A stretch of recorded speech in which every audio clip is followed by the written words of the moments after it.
Welcome back to Coronavirus Studios. We are doing the Roaring 20s here from home. Starting off a little Duke Ellington and Louis Armstrong from 1932, actually, but those are two quintessential characters of the 1920s, as you know. I hope you're all practicing your Charleston. We'll get to that. All right, folks, let's get started. All right, so yeah, we've already seen this lesson in class, so I'm just going to kind of fly through it today and make sure I emphasize a couple things that you may have missed or that we didn't get to in class last week.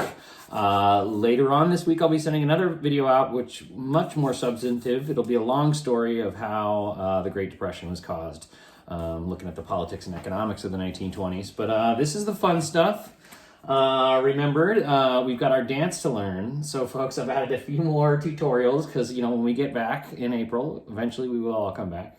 Even if it's next year, you're going to do the dance. Owen, you're doing the Charleston, okay? I gave a tutorial link here, so this is great. Come click on it. As you guys know, I've put on Canvas this slideshow, and I'll be putting all slideshows on Canvas along with this video. So when we're done here, you can go back and you can click on that link and you can practice. Also, I want to recommend this little 10-minute thing about 1920s movies that we didn't look at in class. But yeah, moving forward, folks, we of course saw this, so we know who these people are. You can test yourself right now as I go through it if you want. Who's that? That's of course Louis. We just talked about him. Again, we did this in class. Who's this? Yes, the great Josephine Baker. Let's see. And yeah, there are links in a lot of these. We got Charles Lindbergh. Don't need to say anything more about him. Charlie Chaplin. Guys, have fun. Go online and watch yourself some Charlie Chaplin. And you could be entertained through hours and hours and hours of coronavirus lockdown. Who's this? Great mustache. W.E. Du Bois. We talked about all this, so I'm just going to keep going. You can test yourself. You heard the story of how Einstein became famous. Again, entertain yourself on coronavirus lockdown. Buster Keaton, one of my favorite all-time comedians. Everything he did it first. Coco Chanel, we got a video about her that I recommend. This is Lenin. Definitely recommend the Lenin speech. I'll give you a little taste of that because it's worth it. Vladimir Lenin was, of course, a character in the 20s until he was killed. Who doesn't want to listen to a little bit of early Soviet propaganda to get him through coronavirus holiday? All right, I'll leave that to you guys to do on your own because we are moving forward. All right, who's that? The Ruth.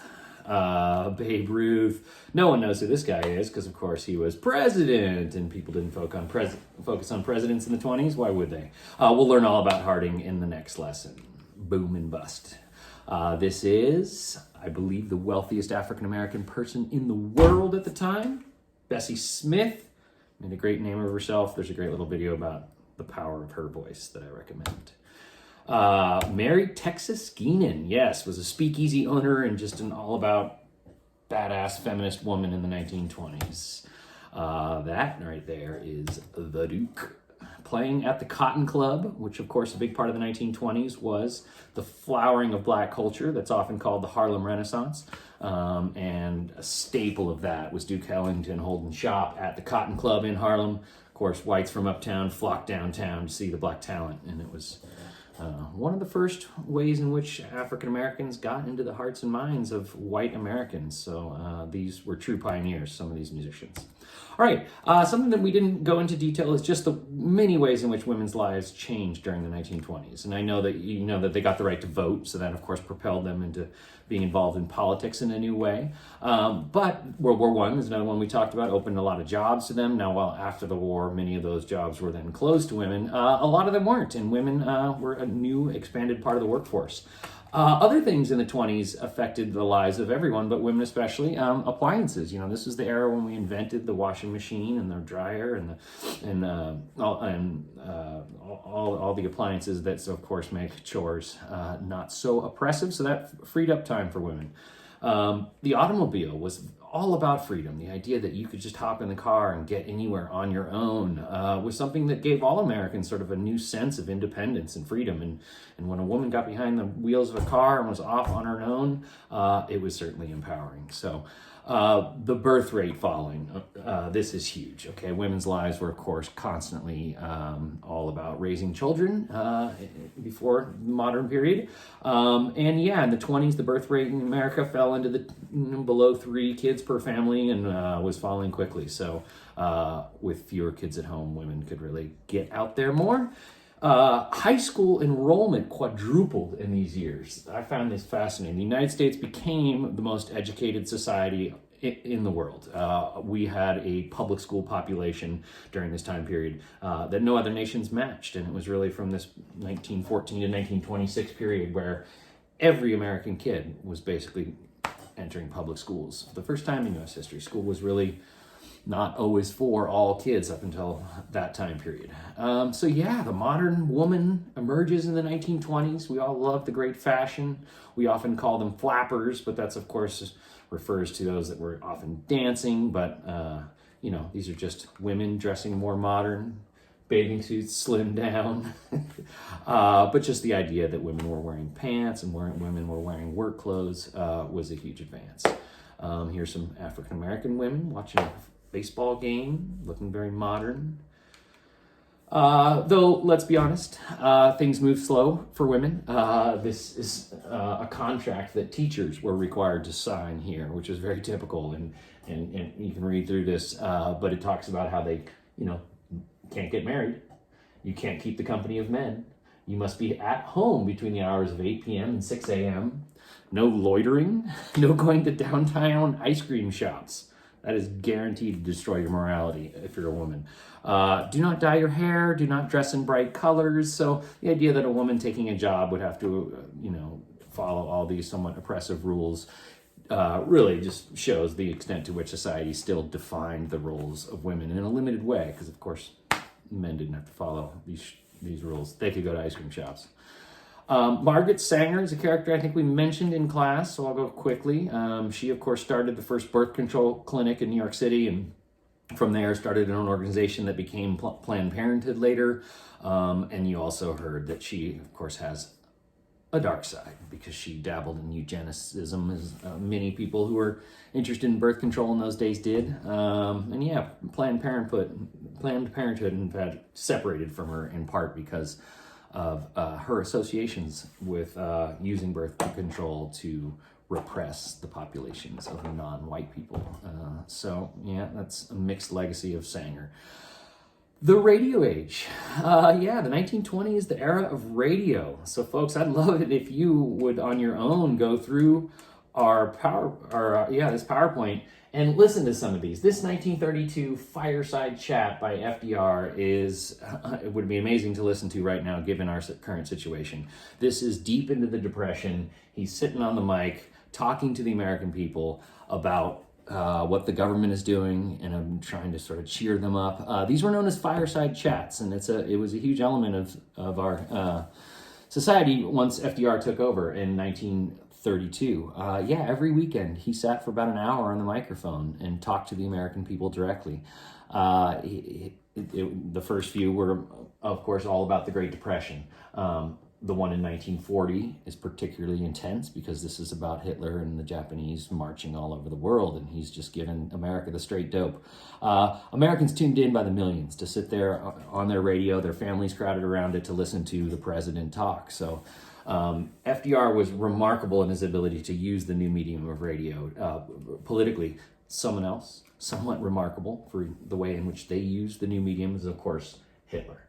So you can go to this link and you can watch Hitler belting into the microphone. His use of radio was pioneering. He, in fact, made sure that all Germans had the People's Radio, they called it. And, you know, we all know that he was fairly seductive with his speaking. And so radio was huge. These are, of course, not the 1920s, but it was in the 1920s that in every American household, a radio was there.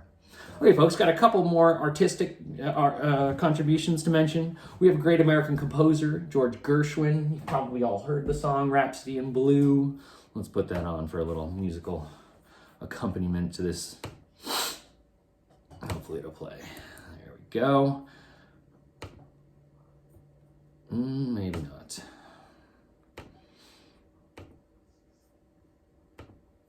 And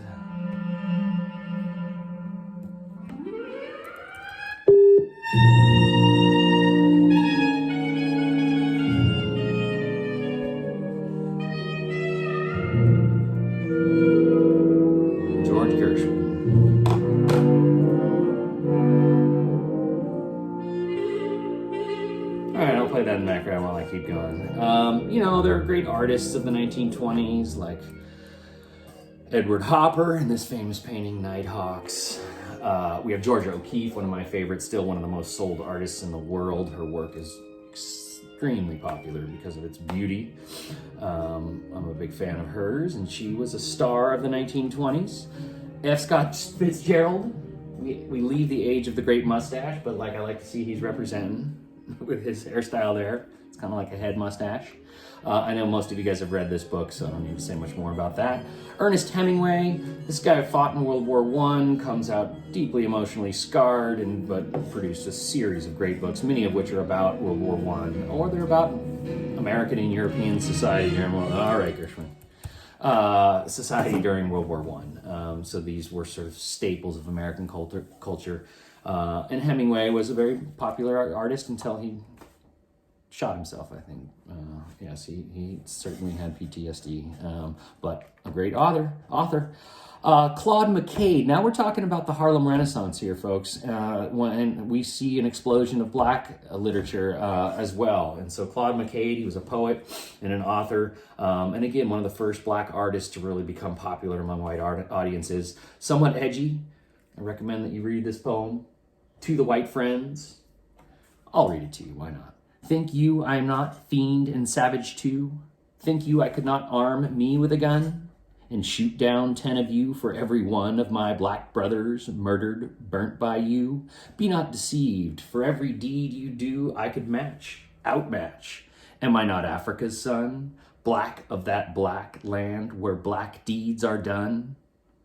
But Almighty from the darkness drew my soul and said, even thou shalt be a light, a while to burn on the benighted earth.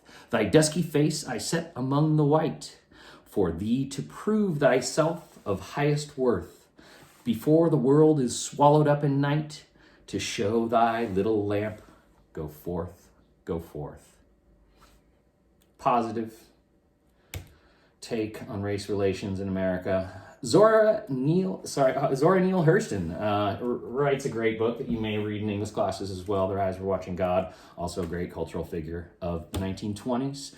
Probably the most well-known example of the Harlem Renaissance was Langston Hughes, because he spent his life in Harlem writing about Harlem, an incredible poet and author. I believe we read this one in class. What Happens to a Dream Deferred. It's a famous poem about what happens when you don't give black people hope that their dreams will ever be realized. Does it explode?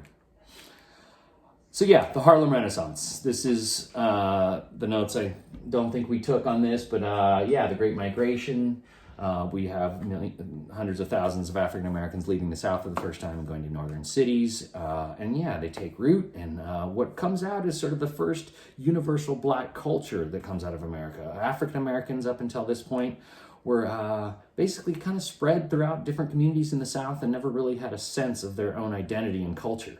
But when they were able to be in Harlem and places where it was all African Americans living in one place, and there was a fair amount of prosperity and diversity. And out of that comes black culture in America. So Harlem Renaissance is really kind of the dawn of it. I got a couple videos about the Harlem Renaissance that I want to recommend that you guys watch. And since you have nothing else to do on coronavirus lockdown, this one is really neat. It's kind of sleepy and groovy. It's about the Renaissance. And this is just a traditional documentary that is fantastic. So please go through and watch those.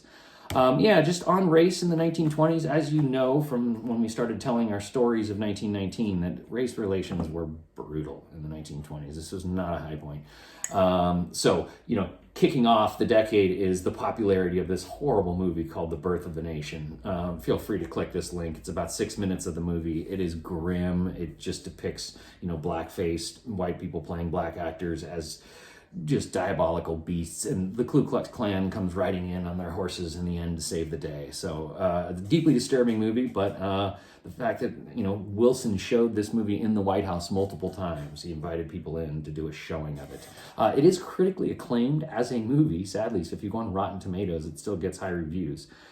For 1915, it did things that no other movies had done, but deeply disturbing commentary on race relations at that point.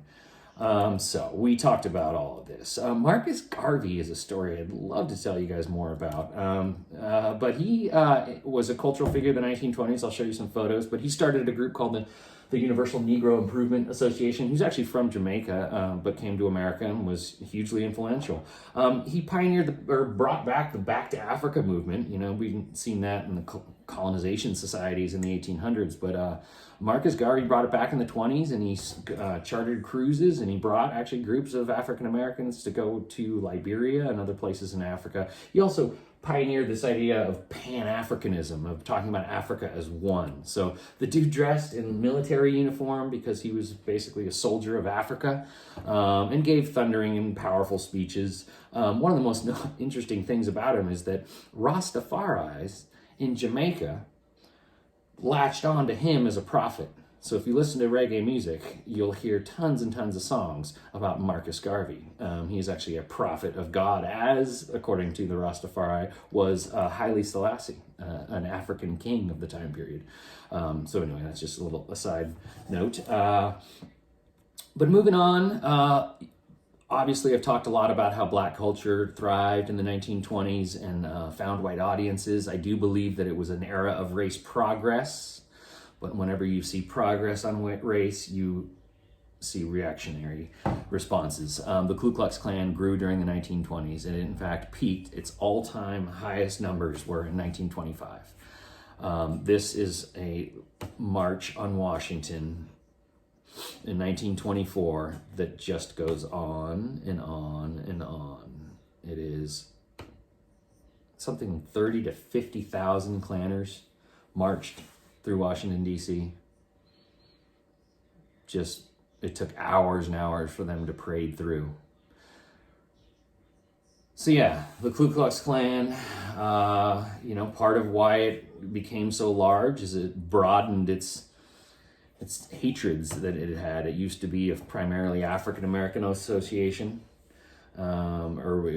primarily focused on African-American, or repressing Black people, preventing them from getting the vote. That was their singular focus in the 1800s. But in the 1900s, they expand. There we go. They broaden their hatreds and become an organization that hates Catholics, immigrants, Jews, Mexicans, Asians, communists, feminists. So they got everybody they can hate. So, that broader hatred is broader appeal, I guess. No, but they also became extremely political. They ran state houses. They were influential in the U.S. Congress. And that blew up in 1925. A big reason why they lost popularity is because of financial scandals. The Klan got involved in basically bribery and extortion schemes at state and local politics, and that blew up. And then, there we go, corruption in state and local politics. This guy then got convicted of raping a young white girl in 1925, and he was the Grand Wizard. He was the most well-known Klanman in the country, and so that was, of course, a disgrace. Klan's numbers plummeted from there, and were always still there in U.S. history, as they still are today, but never as large and powerful as they were in 1920. Folks, advertising and credit, we'll talk a lot more about this when we talk about the Great Depression and the business boom of the 1920s, but it is the sort of the dawn of credit. For you can see all these items being sold, but no money down, easy terms. Why pay with cash? So a big part of the driving force behind the prosperity of the 20s was the newly broad use of credit. Okay, so this is the story I already told you about in class, so I think this brings us to the end of our slideshow on the 1920s. Yeah, we talked about all that. I'll just leave it on that for you all.